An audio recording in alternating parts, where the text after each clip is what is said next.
Shalom saudara pendengar saudara rohani yang dikasihi Tuhan Yesus Kristus. Selamat datang di renungan rohani malam hari ini. Selamat malam, saya berdoa agar saudara sehat selalu. Semoga Roh Kudus hadir di tengah kita saat ini. Sebelum kita mulai renungan malam ini, marilah kita bersama-sama berdoa. Bapa kami yang di surga, Bapa di dalam nama Tuhan Yesus Kristus, kami sungguh mengucap syukur, ya Tuhan, oleh karena Engkau sangat baik buat kami. Engkau ada bersama kami dan menopang hidup kami di siang hari dan di malam hari. Engkau ada bersama-sama dan menyertai kami. Tuhan, kami memuji dan bersyukur kepadamu pada malam hari ini, kami masih bisa berkumpul di rumah kami yang kecil ini. Tuhan, saat ini kami hendak mendengarkan firman-Mu. Berilah pengetahuan dan bimbinglah hamba-Mu ini agar apa yang Engkau firmankan dapat bekerja sesuai kehendak-Mu. Buat kami jemaat-Mu, bukalah hati dan pikiran kami untuk mendengar dan menerima firman-Mu. Kiranya firman-Mu ini dapat menjadi berkat bagi kami. Berbicaralah Tuhan, kami sudah siap menerima firman-Mu. Di dalam nama Tuhan Yesus Kristus kami berdoa dan mengucap syukur. Amin. Sahabat saudara rohani, pembacaan ayat emas Alkitab renungan kita malam hari ini. Nats pilihan kita adalah, sengat maut ialah dosa, tetapi syukur kepada Allah, yang telah memberikan kepada kita kemenangan oleh Yesus Kristus, Tuhan kita. Tertulis dalam kitab 1 Korintus 15 ayat 56 dan 57. Bacaan kita pada malam ini terambil dari kitab 1 Korintus 15 ayat 12 sampai dengan ayat 26. Jadi, bila mana kami beritakan bahwa Kristus dibangkitkan dari antara orang mati, bagaimana mungkin ada di antara kamu yang mengatakan bahwa tidak ada kebangkitan orang mati? Kalau tidak ada kebangkitan orang mati, maka Kristus juga tidak dibangkitkan. Tetapi andai kata Kristus tidak dibangkitkan, maka sia-sialah pemberitaan kami dan sia-sialah juga kepercayaan kamu. Lebih daripada itu kami ternyata berdusta terhadap Allah. Karena tentang Dia kami katakan, bahwa Ia telah membangkitkan Kristus padahal Ia tidak membangkitkannya. Kalau andai kata benar, bahwa orang mati tidak dibangkitkan. Sebab jika benar orang mati tidak dibangkitkan, maka Kristus juga tidak dibangkitkan.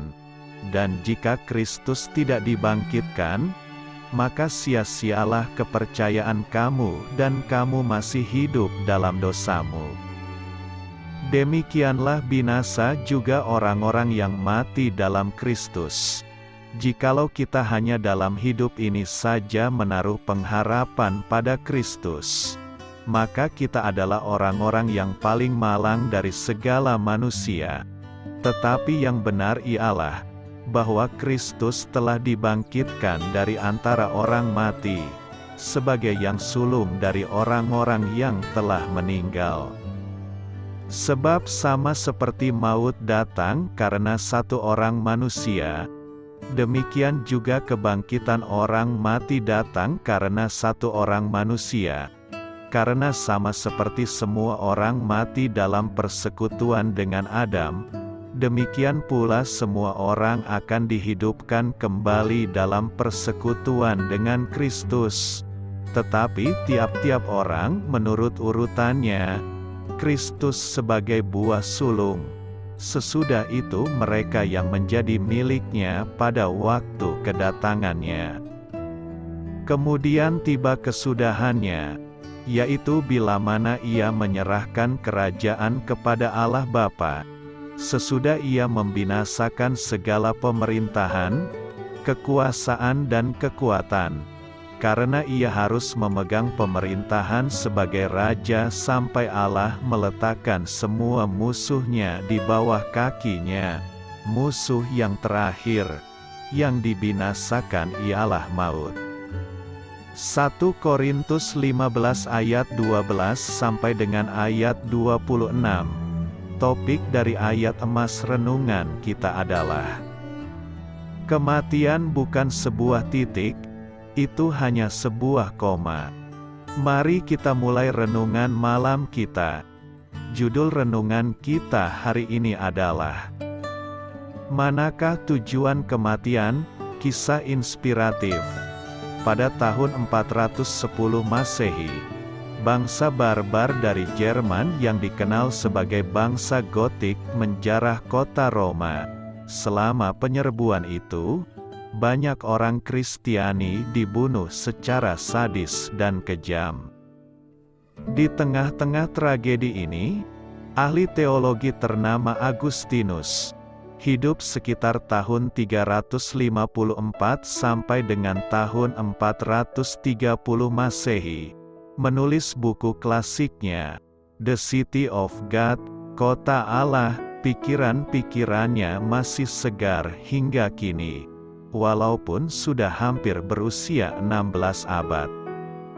Agustinus menulis, akhir dari kehidupan ini menyejajarkan kehidupan terlama dengan kehidupan tersingkat. Kematian menjadi jahat hanya karena hukuman setimpal yang mengikutinya. Karena itu, mereka yang ditentukan untuk mati tidak perlu bertanya tentang kematian macam apa yang akan mereka jalani, tetapi kemana kematian itu akan mengantar mereka. Bagi mereka yang percaya kepada Yesus Kristus, kematian bukanlah seperti polisi yang menyeret kita ke pengadilan, melainkan seperti hamba yang mengantar kita untuk memasuki hadirat Tuhan yang penuh kasih. Rasul Paulus memahami hal ini. Ia memandang kehidupan dan kematian dari perspektif Kristus. Karena ia mengetahui kemana kematian akan membawanya, maka ia dengan berani menyatakan, maut telah ditelan dalam kemenangan. 1 Korintus 15 ayat 54. Setiap orang Kristiani dapat memiliki keberanian yang sama. Karena kematian dan kebangkitan Kristus, kita yang menaruh iman di dalam Dia dapat memandang kematian bukan sebagai sebuah titik, melainkan sebuah koma yang mendahului kemuliaan kekal bersama Tuhan kita. Amin. Marilah kita renungkan di dalam hati kita. Sungguh, maut sudah kehilangan kemenangannya. Maut sudah dibuatnya tidak berkutik di hadapan Tuhan. Maut sudah tidak berdaya di hadapan Tuhan Yesus. Maut sudah kehilangan sengatnya. Hal itu karena sengat maut yang adalah dosa sudah dicabutnya. Sungguh, sengat maut sudah dilumpuhkannya melalui pengorbanan, penderitaan, aniaya dan kematian, serta kebangkitannya dari antara orang mati pada hari yang ketiga. Ayat-ayat firman Tuhan yang terekam dalam surat 1 Korintus 15 ayat 55 sampai 57 memberi kita didikan dan ajaran yang sangat dahsyat yang terkait dengan kemenangan kita atas maut. Sebab Allah Bapa yang kita sembah dalam nama Yesus Kristus sudah membuat maut tidak berkuasa melawannya. Secara global, ayat-ayat tersebut menuturkan perkara-perkara sebagai berikut, bahwa maut kehilangan kemenangan dan sengatnya, bahwa sengat maut adalah dosa dan kuasa dosa ialah hukum Taurat, dan bahwa Allah telah memberikan kepada kita kemenangan oleh Yesus Kristus, Tuhan kita. Hai maut, di manakah kemenangan dan sengatmu? Firman Allah yang direkam dalam surat 1 Korintus 15 ayat 55, berbunyi, Hai maut, di manakah kemenanganmu? Hai maut, di manakah sengatmu? Didikan dan ajaran Rasul Paulus dalam bentuk pertanyaan pada ayat ini sungguh menyiratkan makna yang sangat dalam dan luar biasa. Secara tersirat, didikan dan ajaran Rasul Paulus tersebut mengingatkan supaya kita lebih meyakini bahwa maut yang merupakan upah dari dosa sudah ditundukkan oleh Yesus Kristus, Tuhan kita. Dengan kuasanya yang ajaib, Allah Bapa sudah membangkitkan anaknya yang tunggal, lalu Tuhan Yesus mencampakkan maut dalam kegelisahan di dunia kekelaman dan dalam kegelapan yang paling gelap. Maut yang merupakan upah dari dosa sudah tidak lagi berkuasa menghadapi kedahsyatan kuasa Yesus Kristus, yang sudah naik ke sorga dan duduk di sebelah kanan Allah, yaitu Allah yang mengaruniai kita hidup kekal di dalam Yesus Kristus, Tuhan kita. Demikian dinyatakan dalam surat Roma 6 ayat 23, yang begini bunyinya, sebab upah dosa ialah maut, tetapi karunia Allah ialah hidup yang kekal dalam Kristus Yesus, Tuhan kita. Sengat maut ialah dosa sekarang. Mari kita simak dan kita perhatikan firman Tuhan yang dicatat dalam surat 1 Korintus 15 ayat 56. Kitab suci menyatakan kepada kita, sengat maut ialah dosa dan kuasa dosa ialah hukum Taurat. Melalui ayat firman Tuhan ini, Rasul Paulus menuturkan bahwa sengat maut adalah dosa, yaitu dosa yang diakibatkan dan dibingkai oleh tipu daya setan dan iblis. Dosa yang dibungkus dengan godaan, bujukan, rayuan dan iming-iming palsu dari kekuasaan kegelapan dan roh jahat yang berujung pada jurang maut. Rasul Paulus menyatakan juga bahwa kuasa dosa adalah hukum Taurat yang disampaikan melalui Musa.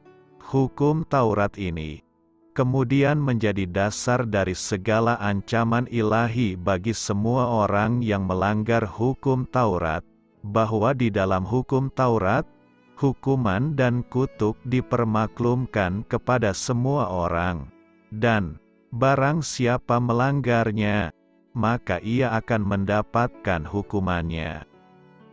Secara tersirat, pernyataan Rasul Paulus yang mengatakan bahwa kuasa dosa adalah hukum Taurat, mengandung makna bahwa hukum Taurat memberi kesempatan kematian untuk menggerogoti dan melenyapkan pengharapan jiwa-jiwa orang berdosa yang bertobat terhadap ekspektasi atau harapan keselamatan hidup kekal. Hukum Taurat telah memberi kesempatan kepada maut untuk menjauhkan kehidupan orang-orang percaya dari keselamatan ilahi oleh Yesus Kristus Tuhan kita. Namun, kebangkitan Tuhan Yesus dari antara orang mati pada hari yang ketiga, sudah melucuti perlengkapan, senjata dan sengat maut. Dengan kuasanya yang dahsyat dan ajaib, Dia sudah menghancurkan sengat maut di bawah telapak kakinya. Kewenangan pengampunan dosa manusia dan kuasa kebangkitannya yang sangat dahsyat, sudah menghancurkan sengat maut, sehingga maut tidak berdaya dan tunduk di hadapannya.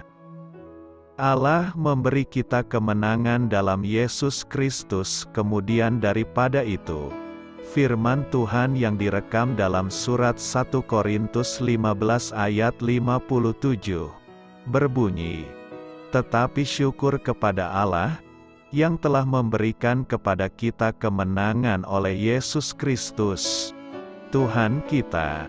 Secara tersirat, Rasul Paulus mengajak kita untuk mengucapkan syukur kepada Tuhan Allah kita.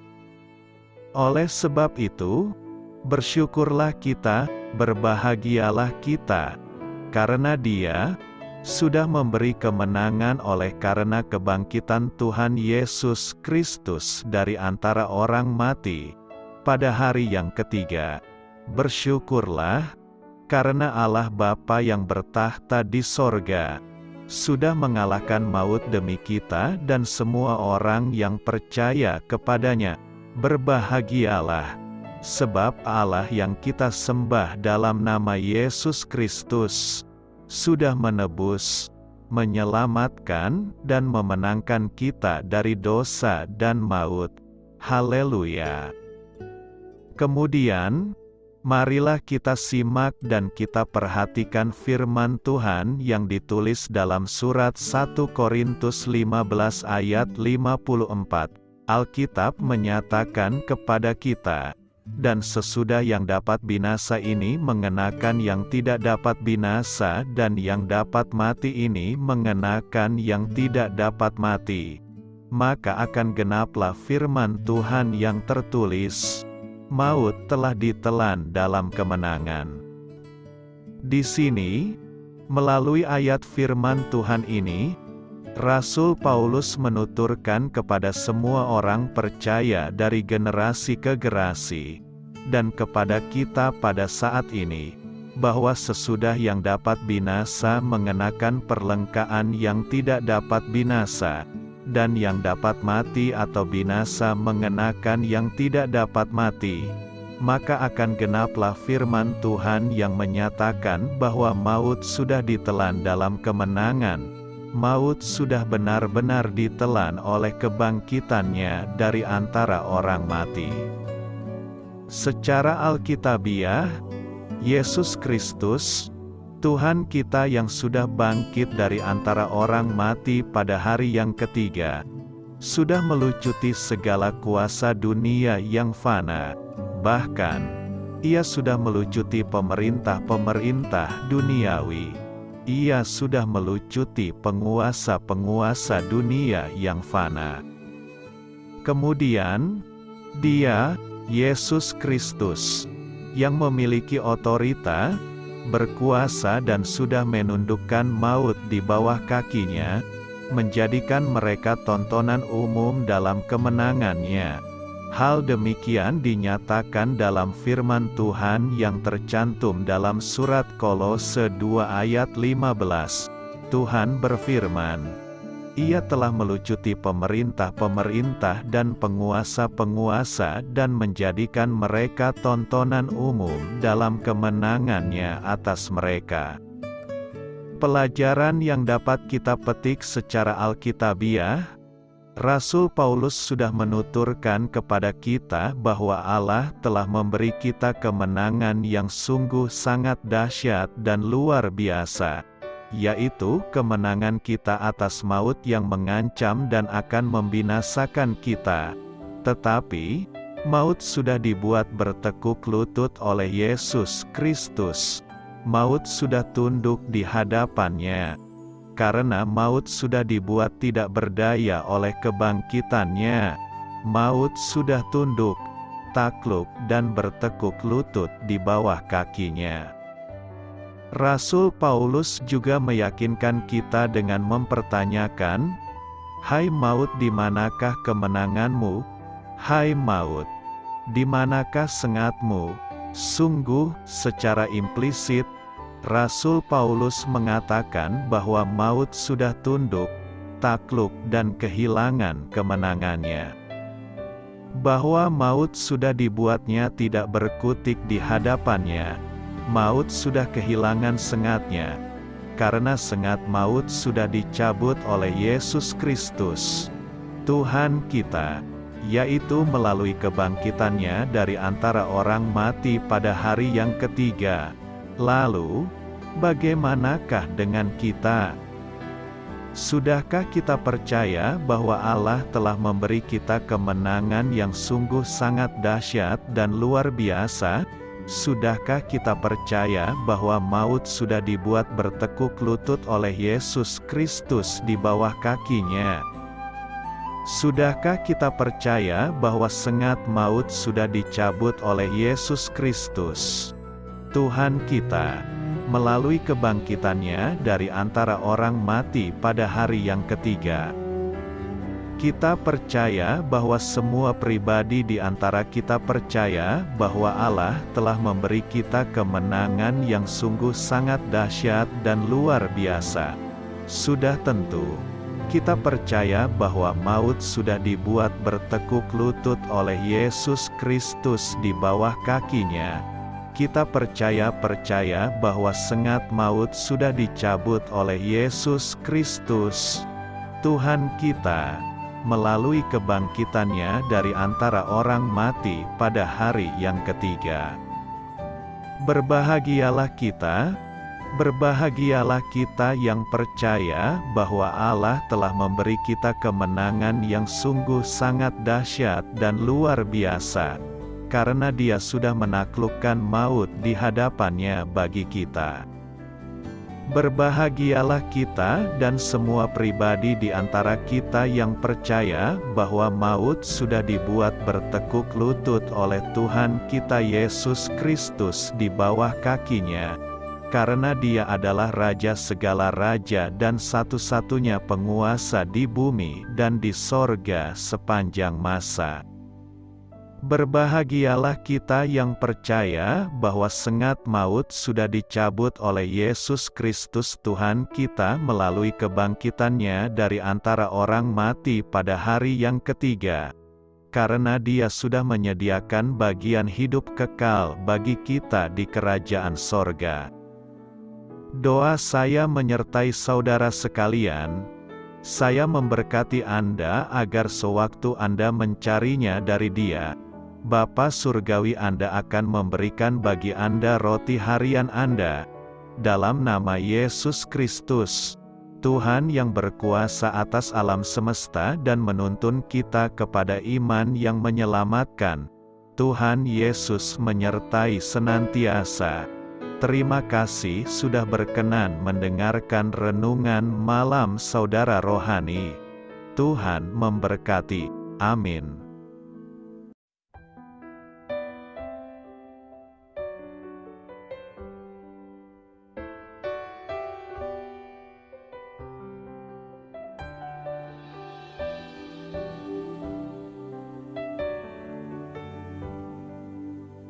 Marilah kita renungkan, sahabat saudara rohani, demikianlah renungan firman Tuhan malam hari ini.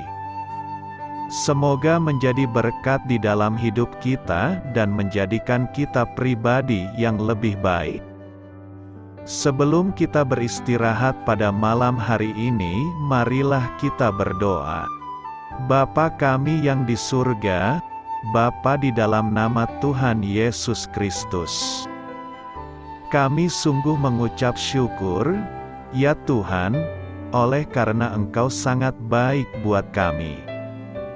Engkau ada bersama kami dan menopang hidup kami di siang hari dan di malam hari. Engkau ada bersama-sama dan menyertai kami, ya Tuhan Yesus.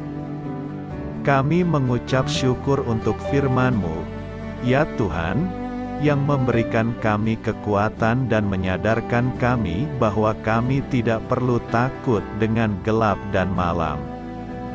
Sebab Tuhan, Engkau ada bersama kami. Engkau melindungi kami dan menjadi perisai bagi kami hamba-Mu berdoa saat ini. Tuhan, untuk setiap pendengar renungan ini yang mengalami ketakutan, kecemasan, kegelisahan, pada situasi gelap dan malam hari di dalam nama Tuhan Yesus Kristus. Kuasa Tuhan melepaskan mereka dari segala ikatan roh-roh ketakutan yang mengikat mereka saat ini. Tuhan melepaskan setiap anak-anak-Mu dari segala rasa takut dan kecemasan. Di dalam nama Tuhan Yesus segala kuasa-kuasa roh jahat, kuasa setan iblis yang mengganggu anak-anak-Mu, ya Tuhan, tolong hancurkan dan halaukan dengan kuasa-Mu. Dalam nama Tuhan Yesus Kristus, berkati setiap kami anak-anak-Mu, ya Tuhan, dan lindungilah kami aman di dalam Engkau. Ya Tuhan, penuhilah setiap hati kami dengan keberanian, damai sejahtera, dan sukacita serta ketenangan yang dari Tuhan. Berkati kami di malam hari ini, saat kami tidur dan beristirahat. Kuasa-Mu, ya Tuhan, menaungi setiap kami, memberkati dan melindungi kami. Bangunkanlah kami kembali besok pagi dengan kekuatan yang baru, tubuh yang sehat diberkati Tuhan, dan berkat-berkat yang baru Tuhan sediakan bagi kami. Terima kasih, ya Tuhan, kami sungguh mengucap syukur untuk firman-Mu yang menguatkan kami. Dalam nama Tuhan Yesus Kristus Juru Selamat kami, Bapa kami yang baik, kami mengucap syukur dan berdoa haleluya. Amin. Biarlah firman Tuhan menjadi pengingat untuk kita semua, bahwa tuntunan dari Roh Kudus akan selalu memberi jalan keluar bagi setiap permasalahan hidup kita, dan memberi kedamaian di hati kita. Amin. Sampai jumpa di renungan malam saudara rohani berikutnya.